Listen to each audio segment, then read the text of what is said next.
Every day, firefighters risk their lives to save ours. But who saves theirs when they're in trouble? With your help and your money, we will.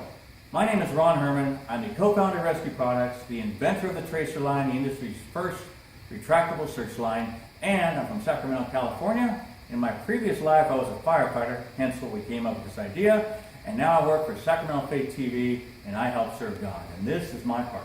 Hi Sharks, my name is John Riga. I'm CEO of Rescue Products, also living in Sacramento, California, currently working with Drone University USA, which is an educational platform for the drone industry, also working in the fire industry. Excellent. Our business is Rescue Products. We develop and manufacture life-saving products for the public and private sector. And our breakout product, as mentioned, is the Tracer line.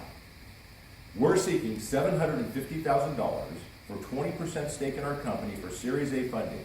The funds will be used for our molds, for our testing and certification, for our initial 1,600 unit run, and to ramp up our sales and marketing. This is our breakout product. It is the Tracer line. It's a firefighter's tool to get in and out and do search and rescue, and we're going to give you a demonstration. Let's take a look. Before I can demonstrate the Tracer line to you, I need to put you in the mind of the firefighter and show you what standard operating procedure is. Now imagine you've arrived at a fire scene. It's either an apartment complex, a house, a place of business, and it's fully engulfed. The house has got 1,500 degrees of heat inside of it, and the smoke is so thick barreling out, you can't see your hands in front of your face. First thing a firefighter has to do is use what's called a rope bag. As he enters the building, first thing he will do is he will wedge the door open. This allows smoke to ventilate out so you don't get a backdraft. Also keeps the door from locking behind him once he enters, like some commercial buildings will do. Secondly, he ties off the line to the outside of the building. This is his exit and the only way out. Once he comes in, he gets on his hands and knees below the heat line, and at this point he's totally blind because of the smoke, and all he can do is crawl around with his hands trying to reach out to find a victim and let his rope out, which is his only means of exit. Once he finds his victim, he's pulling him out backwards, and as he's leaving the building, the line is dragging behind him, catching on furniture and possibly also a trip line, stopping him from his regress. If by chance he can't find his victim, then the rope is already out of the bag. He has to repack the bag in order to do the next search and the next search and the next search. When time is of the essence of life and death and seconds matter, this is it's just inefficient. He'll give up the bag, he'll go on to do a search without it, and this is where firefighters end up getting killed or injured. We have a better solution. The Tracer line has been developed by urban search and rescue teams across the country and ourselves. It attaches itself to a firefighter's belt. As he enters a building, he will stick this into the door jamb.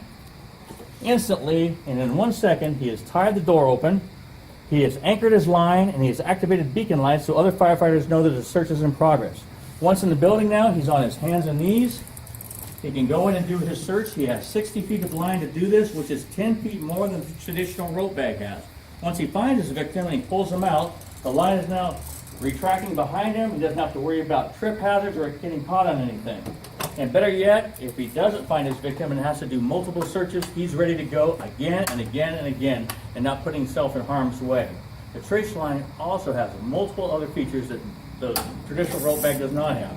It has a distance counter on it, so at a glance, the firefighter can look down to see how far into the fire he is. It has beacon lights, as I mentioned, so other firefighters can see the search in progress and know if they have a firefighter down and how to find him. Our line is 1/3 the diameter of the traditional rope line. This allows us to put a larger amount of the roll of safety line in a smaller unit, giving the firefighter more agility. The line that we use has a tensile strength of 1,500 pounds and has a heat resistance up to 900 degrees. By far, our product is a superior product than what's out there in the market now, and we're going to save some lives. All right, we're back from our demonstration. Now you want to know what the hook is. What makes our product sellable over everything else? I think it speaks for itself when you saw in the demonstration. You compare the Tracer line to the rope bag, you can see ours is a superior product. And on top of that, the real hook is a National Fire Protection Agency, the NFPA, makes it a mandate that all firefighters must, for liability issues, use some kind of solid line between the exit point and inside when they're doing their search. This means they have to buy something, otherwise they're not covered by their insurance policies. So as you are a firefighter, what would you use? This or the rope bag? I think the answer speaks for itself. The Tracer line is fully patented in the United States and in China. Why don't you tell us how far along we are in development?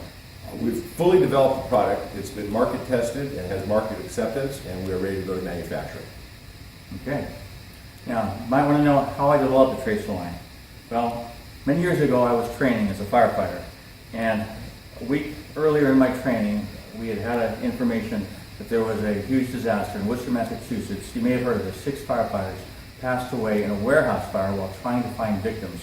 They didn't go in with rope bags, and they breathed their air packs dry, and they couldn't find their way out. Some of these firefighters they found just feet away from the door, and they ended up dying and not going home to their families.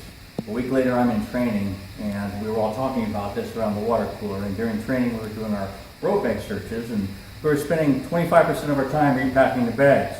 Well, at that point, I saw my chief across the room take his keys out. You've seen him, the custodian chain with a key, and he was opening a door. And then I had an aha moment. I thought if we could develop a retractable search line where firefighters didn't have to worry about abandoning their rope bags and they could use it over and over again, we wouldn't have this kind of disaster happen again. And hence, after getting together with my other firefighter partners, we discussed it, we developed prototypes, and that led us where we are today, the trace line. And with this product, we hopefully will have no more injuries and death in the fire industry through the search. And we're going to save lives. And we're going to save lives. As you would expect from any company that's pre-revenue, we don't have any sales to this date. That's why we're seeking the funding we need to bring the product to market.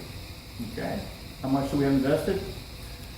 Well, between Ron and I, we have every extra penny we have, just under $200,000 invested in this product. Every extra penny we have. I was living in a garage at one time. I had sold my car and used that money for it. I had 3 jobs down. All the extra money I had was going into this project. Yeah, this business, it means everything to us, and not just us, to the industry, to the firefighters, to the men and women, the husbands and wives, the children out there. This product is going to help them. It's going to help the industry. It's going to help. It goes beyond money. You know, we know that you the sharks get this all the time. What does this business mean to you? Oh, it means everything to me. Of course it does. As an inventor, you always want to see your product go from the beginning to the end and into revenue and make money. And we know as well as you that 90% of them don't make it. But that's our goal. That's our passion to do that. But we have one thing further to do with this than making money. It's saving lives. You know, if we can have just one firefighter go home to his family, to his kids, to his spouse, instead of what the alternative could be, then we've done our job. We've saved a life and made some money. Now, I know you know, Ron, what's wrong? If we can make a lot of money and save lives, what's wrong with both of those? Now, the sharks, you know, you guys are about making money. So you guys make the money, let us save the lives. Well, and take a little bit of that money with us as well. John, why don't you tell us a little about yourself? Well, my background is very storied. I started my business career at age 10, working at my father's Taco Bell, number 235 in Canoga Park, California. From there, I went on to do all sorts of things that kids do, as well as mowing lawns and everything else, but I was still chopping cheese and shredding lettuce. After I graduated high school, I had an opportunity to go to work for Merv Griffin Productions. I worked with Merv Griffin Productions for 4 years as a page in the green room and in cue cards. Incredible story, incredible experience. From there, I went into real estate development and financing, spent a number of years in that industry, and then I started a transportation company, California Limousines. I've had that company for over 25 years. I sold that in 2013, expressly for the purpose to go all in on rescue products. Excellent, excellent. My life has not been as interesting or as lucrative is the word I'm looking for than John's has. I come from a medium family that doesn't have a lot of money, hence it's been hard to really take this business and push it forward. Yeah, I come from a family line of people who serve. I was in the, as you know, as a firefighter. I was in the United Way for a while. I also do a lot of fundraising for churches and organizations. About 10 years ago, I was in a car accident that actually killed me, and they had to bring me back. So I have a unique perspective on life and how life is important. And that's why bringing this to product is so passionate to me to get this thing done. And, you know, it's got to be done with your help. And what's our biggest challenge been so far? Funding! So we look to you to get us on the show so that we can make our case for the Shark Tank. We'll see you on the Shark Tank.